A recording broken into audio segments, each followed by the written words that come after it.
Oi, pessoal do Me Salva. Eu sou Betina e a gente vai falar um pouco sobre ética, principalmente ética para a prova da OAB. Nosso curso inicia hoje e eu queria começar com vocês falar um pouco sobre, antes de iniciar na prova, falar um pouco sobre ética de uma forma geral, quer dizer, os fundamentos gerais da ética, até para a gente entender o que é isso, o que significa essa matéria. Então, na verdade, principalmente fundamentos gerais, mas como ela se aplica, né? No nosso caso, a gente está falando aqui de carreiras jurídicas, já que é um exame da ordem, então vamos falar um pouquinho como ela se aplica na prática, certo?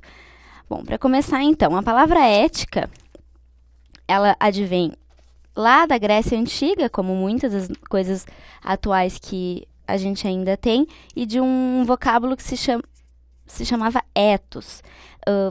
Pensado a ética nesse contexto por Aristóteles, aquele filósofo famoso que a gente conhece e que não é novidade para ninguém, que ele é um filósofo bastante importante, não deixa de ser diferente aqui para o nosso curso de ética. Aristóteles que começou a falar de ética mais ou menos lá por 360 a.C. Então, imaginem vocês quão antigo essa temática. Na época, entretanto, eles costumavam achar que a ética era aquilo que falava de caráter, de costume, na verdade, quase que uma ciência da moral.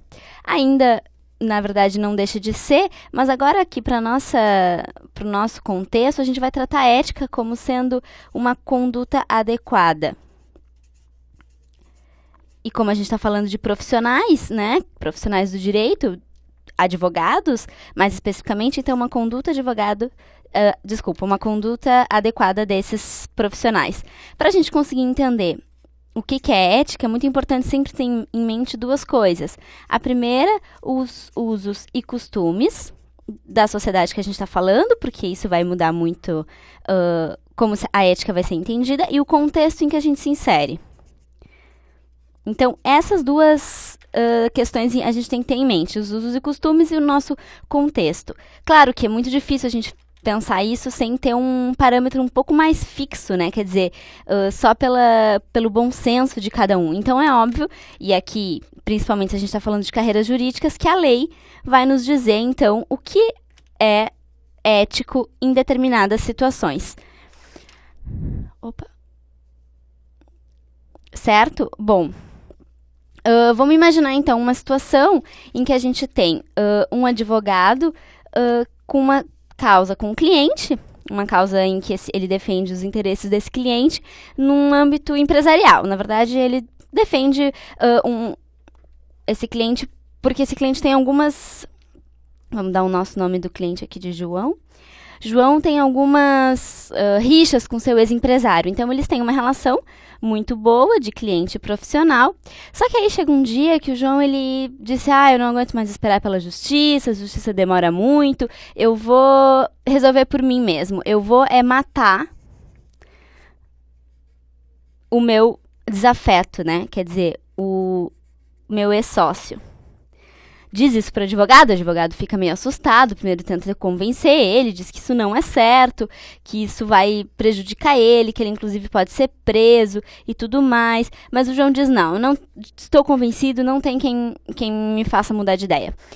É isso que eu vou fazer. E aí a gente pensa, né? Bom, o advogado obviamente está numa situação de um conflito ético bastante importante, porque, quer dizer, de um lado, dessa nossa balança da justiça, né, conhecida balança da justiça, a gente vai ter o sigilo profissional, quer dizer, em tese o advogado não poderia estar falando, contar para um responsável, para a polícia, por exemplo, aquilo que o cliente tinha dito.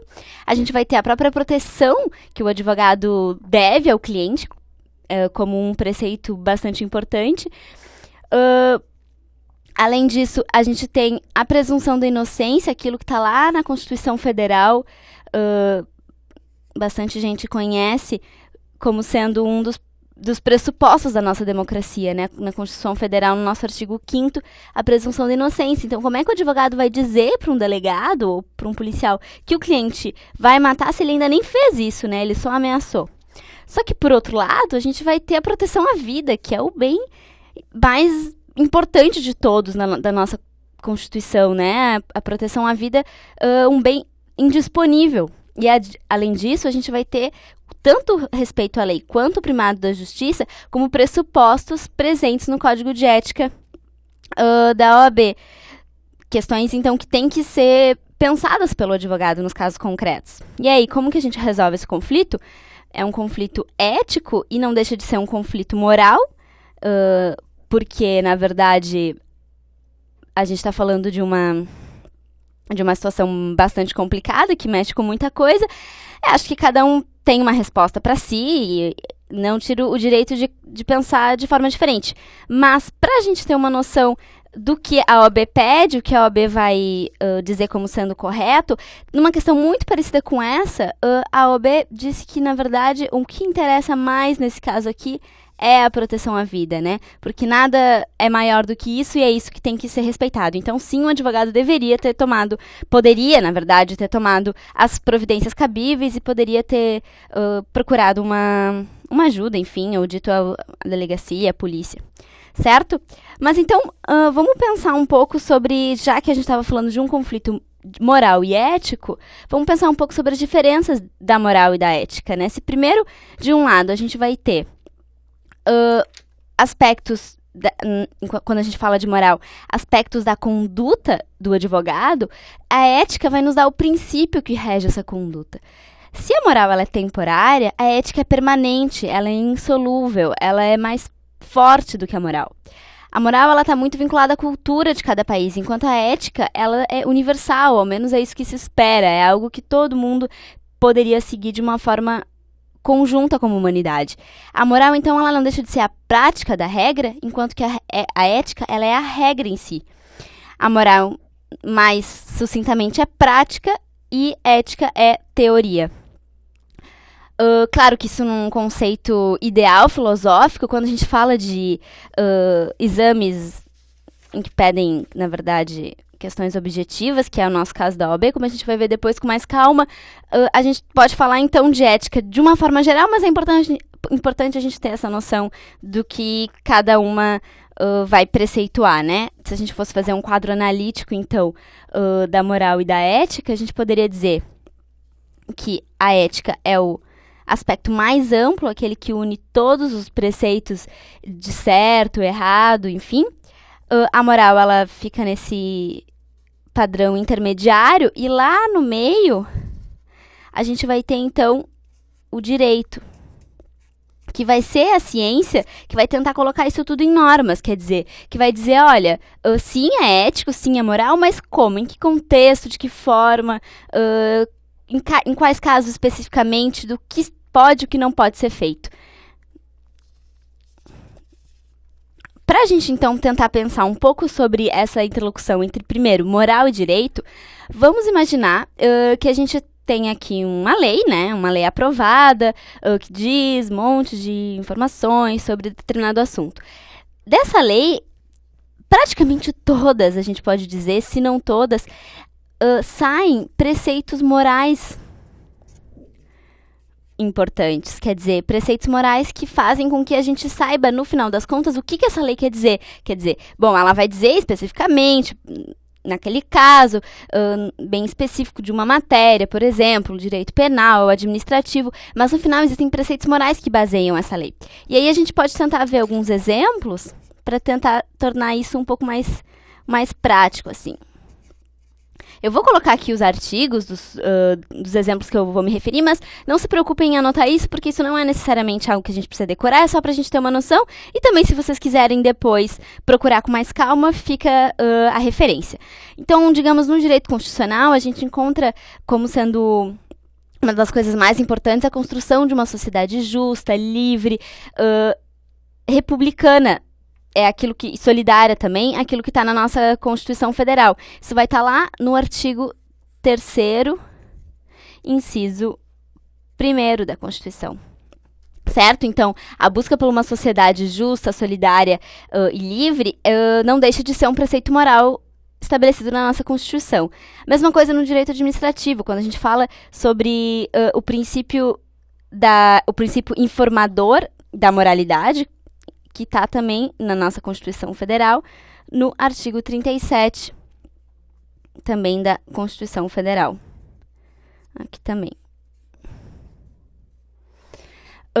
No direito civil é a mesma coisa, por exemplo, quando a gente fala de negócios jurídicos, né? Tanto a boa-fé como como os bons costumes vão ser importantes princípios no momento da interpretação do negócio jurídico, como vai estar lá no artigo 113 do nosso Código Civil.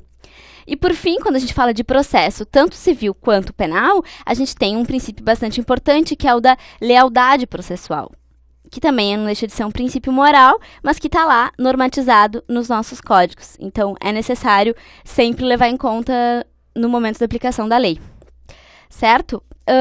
Bom, mas então, se a moral ela se aplica dessa forma na lei, como a gente tem a ética aplicada, quer dizer que, na verdade, acaba sendo aqui o nosso ponto principal de abordagem do nosso curso, né? A gente vai ter, então, uma ética que, como a gente já falou antes, ela é muito contextualizada, né? Muda muito de acordo com a forma como cada um pensa, o que é certo e o que é errado, mas, para facilitar isso, e a gente tem um direito no Brasil, que é um direito que adora uma normatização, então é um direito que coloca tudo em regras, o direito ele vai normatizar essa ética, ele vai dizer tintim por tintim o que é certo e o que é errado. E principalmente, né, um dos pontos em que ele mais fala sobre isso é na profissão, ou seja, a ética profissional do jurista, o que ele pode fazer e o que ele não pode fazer. Nas nossas profissões que a gente está falando em direito, né, quer dizer, nas carreiras jurídicas que a gente tem, temos os 3 exemplos mais comuns e mais falados normalmente, que é o advogado, o magistrado, né, o juiz, e o promotor. Cada uma dessas profissões vai ter uma atividade bastante diferente, com funções diferentes para a justiça e para a democracia do país. Isso vai fazer com que cada um tenha ações adequadas que existam, né, na verdade, ações adequadas para cada uma dessas profissões, que não são as mesmas.